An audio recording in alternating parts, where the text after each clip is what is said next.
Hello বন্ধুরা, good evening সবাইকে। তো আমরা যখন ঘুরতে গিয়েছিলাম গুয়াহাটি, তো গুয়াহাটি গিয়ে ফ্রেশ হয়ে আবার বেরিয়ে পড়েছিলাম গাড়ি নিয়ে ঘুরতে গুয়াহাটি সবগুলো মন্দির। এই দেখো গাড়িতে বসে গেছি এবং বের হয়ে গেছি গুয়াহাটি ঘোরার জন্য।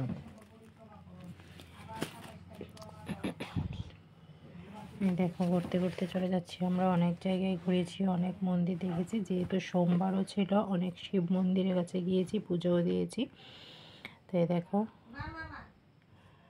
এবং অনেক জায়গায় গিয়েছি মোবাইল ব্যবহার করা যায় না বা ফটো তোলা যায় না, ফটোশ্যুটও করা যায় না। তো দেখো বাইরে থেকে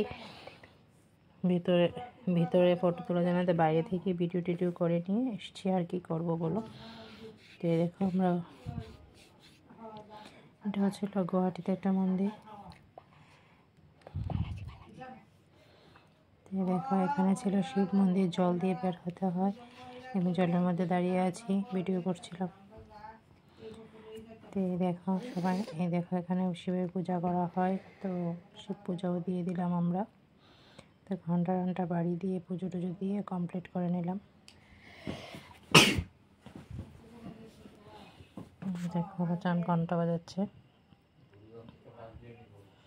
তো অনেক দিন পরই ব্লগটা আসলো, কারণ কিছুটা ব্যস্ত, কিছুটা মানে কি বলবো, সময়ই পাচ্ছিলাম না সেগুলো ভিডিও করে তোমাদেরকে দেওয়া। এই দেখা তোমাদের দাদা ধূপকাঠি মোমবাতি ধরিয়ে পুজো দিয়ে দিচ্ছে। তো এখন প্রত্যেক সোমবার দিনে পুজো দিয়ে, তো এখন যেহেতু শিব মন্দিরে দিয়েছে তো সেটা বাদ যাবে কেন, সেটাও দিয়ে কমপ্লিট করে দেবে।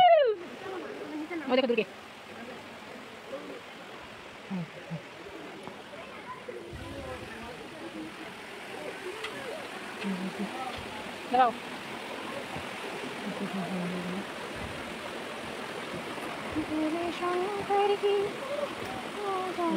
কে কে গিয়েছে গুয়াহাটি সব মন্দিরগুলোতে আমাকে অবশ্যই কমেন্ট করে জানাবে।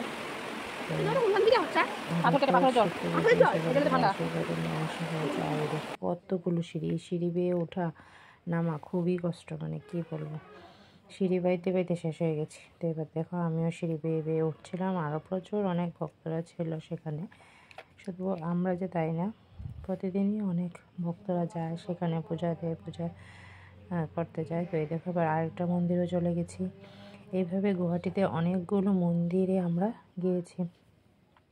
বালাজি টেম্পল, বৈষ্ণব মন্দির, বৈষ্ণোদেবী মন্দির ছিল, এখন বজরঙ্গী মন্দির ছিল, অনেকগুলো আরও, মানে কি বলবো, এত নাম কিছু মনে নেই। তো লাস্ট অব্দি ছিল সেটা কামাখ্যা মন্দিরে গিয়েছিলাম। এই দেখো প্রচণ্ড ভিড়, সেখানে ভিডিও করা যায় না। Bye bye.